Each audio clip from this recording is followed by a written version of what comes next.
জমি নিয়ে বিবাদের জেরে এক পরিবারের 4 ভাই সহ কয়েকজনের বিরুদ্ধে পুলিশ ফাঁড়িতে তাণ্ডব চালানোর অভিযোগ।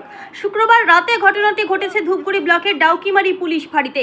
ঘটনায় 6 জনকে গ্রেপ্তার করেছে পুলিশ।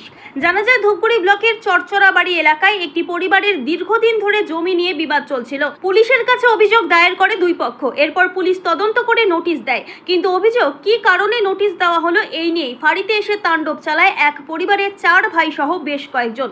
পুলিশের সাথে বাকবিতণ্ডায় জড়িয়ে পড়ে সকলে। এক প্রকার জোরপূর্বক ঝামেলা চলতে থাকে। কোনোভাবেই তাদের শান্ত করা যাচ্ছিল না। এরপর ফাঁড়ির থেকে ঘটনার বিষয় জানানো হয় ধূপগুড়ি থানাতে। আইসি অনিন্দ ভট্টাচার্য বিশাল পুলিশ বাহিনী নিয়ে ঘটনাস্থলে ছুটে আসে। ফাঁড়িতে ঝামেলা করার অভিযোগে 6 জনকে আটক করে থানাতে নিয়ে আসা হয়। পরবর্তীতে তাদের গ্রেপ্তার করা হয়েছে। ঝাড়আলতা 1 নম্বর গ্রাম পঞ্চায়েতের উপপ্রধান রাজকুমার রায় বলেন, ঘটনার সময় বাজারে ছিলাম। থানাতে জমি সংক্রান্ত বিষয় নিয়ে তুমুল ঝামেলা হয়েছে। ফাঁড়িতে হামলার চেষ্টা চালায়। ওসি সহ কারো কথা শুনছিল না কেউ। আমিও তাদের শান্ত হতে বলি, কিন্তু তারা কারো কথা শুনছিল না। পরবর্তীতে পুলিশ তাদের আটক করে নিয়ে যায়।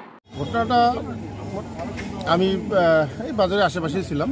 দেখি যে থানায় খুবই উত্তেজিত কিছু পাবলিক, কি জমি সংক্রান্ত নিয়ে কেচাল। থানায় খুবই উত্তেজিত, কাউকে মানতেছে না। এখানকার ওসি, কনস্টেবল থানা ভেঙে দিয়ে অমুক দিয়ে, এটা নিয়ে খুবই একটা উত্তেজিত হয়েছিল। এটা ওই চচ্চরাবাড়ির থেকে ওই বাসিন্দাগুলো আমার যেটুকু জানা, এখানে আমাদের ডাইকুমারি আউটপোস্টে ফাঁড়িতে এসে কি ওদের পারিবারিক জমি সংক্রান্ত ব্যাপার নিয়ে একটা খুবই উত্তেজিত হয়। সেটাকে আমিও বাধা দিলাম যে ঠিক আছে, কালকে কি আছে দেখা যাবে, আপনারা শান্ত হন। শান্ত হন, কী আছে সমস্যা আমরা দেখতেছি, ব্যাপারগুলো একটু শান্ত হওয়া। তো ওরা কারো কথা মানলো না।